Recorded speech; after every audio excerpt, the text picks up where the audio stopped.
pessoal, na última aula a gente estava trabalhando as diferentes colonizações da América, né? A gente estava começando a trabalhar a colonização de exploração, né? A gente tinha os povos indígenas, nós tínhamos o colonizador e esse encontro de duas realidades, né? A realidade indígena e a realidade do colonizador. Aqui já tinha costumes indígenas, né? Os indígenas tinham tradições, tinham uma cultura já estabelecida. Eles sabiam da riqueza que existia na terra, só que essa riqueza pertencia à natureza, como eles também pertenciam à natureza. Então, a intenção dos indígenas não era enriquecer com ouro, porque a relação com a terra é diferente. Os indígenas retiravam tudo da terra, eles pertenciam à terra e não a terra pertencia a eles, né?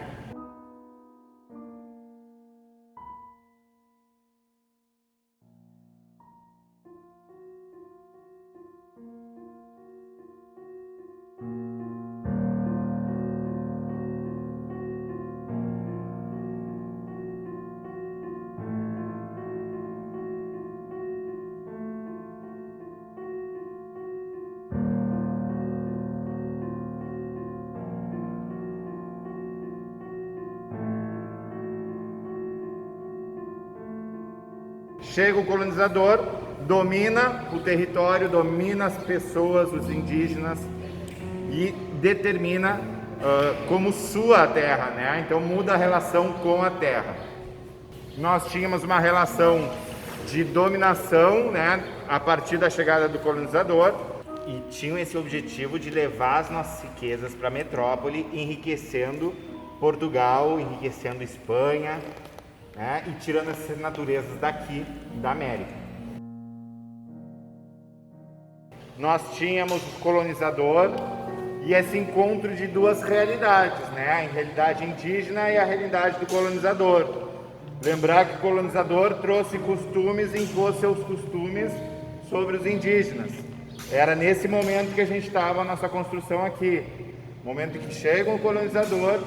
Aqui já tinha costumes indígenas, né? Os indígenas tinham tradições, tinham uma cultura já estabelecida, que foi rompida, né, com uma nova cultura que chegou, viveu, e a gente ainda vive essa questão da exploração. Nós fomos um povo explorado, com as riquezas exploradas, e essa exploração é vista até hoje, né? A consequência disso a gente sofreu até os dias de hoje, com as diferenças sociais, né?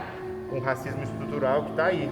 Então, a nossa história começa muito antes da chegada dos portugueses, mas os portugueses transformam o que a gente tem para o nosso futuro, né? O que a gente é agora, a gente é consequência do que a gente viveu, né? Desse choque de realidade do passado, a gente sofre as consequências até hoje.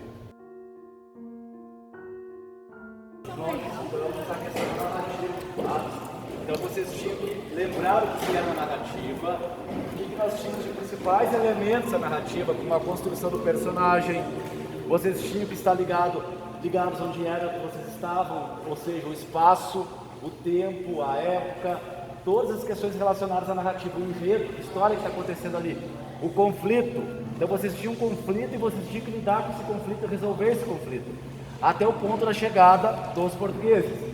E vocês tinham que colocar isso depois no papel, tá? Escrever isso que vocês estavam vendo. Hoje a gente vai falar um pouquinho também sobre as figuras de linguagem, que nós também já vimos, tá? Então, o que nós temos de figuras de linguagem que a gente já viu? A metáfora, por exemplo.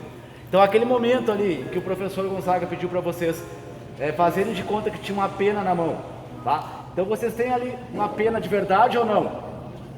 Não, né? Todo mundo imaginou que ali estivesse uma pena. Então nós fazemos características semelhantes à da pena, tá? A gente faz o gesto como se tivesse uma pena na mão, faz todo aquele movimento, tá? Isso tudo passa pela criação. Como é que nós conseguimos imaginar, por exemplo, que a gente tem uma pena na mão, a gente não tem uma pena na mão, tá? Que elementos da língua e da linguagem nos fazem fazer isso? Como é que a gente consegue chegar a isso? Então nós temos também, além da metáfora escrita, nós temos a metáfora visual, tá? Depois a gente vai ver melhor em sala de aula. Mas tudo isso que a gente faz aqui, fazendo o trabalho de criação, passa pelo trabalho da metáfora, pelo trabalho de deslocar sentidos, deslocar significados para colocar em outro lugar que não é aquele, mas a gente consegue imaginar que é aquele, tá? Depois a gente vai falar um pouco mais sobre isso, mas tudo passa pela linguagem. Pode colocar no caderno agora.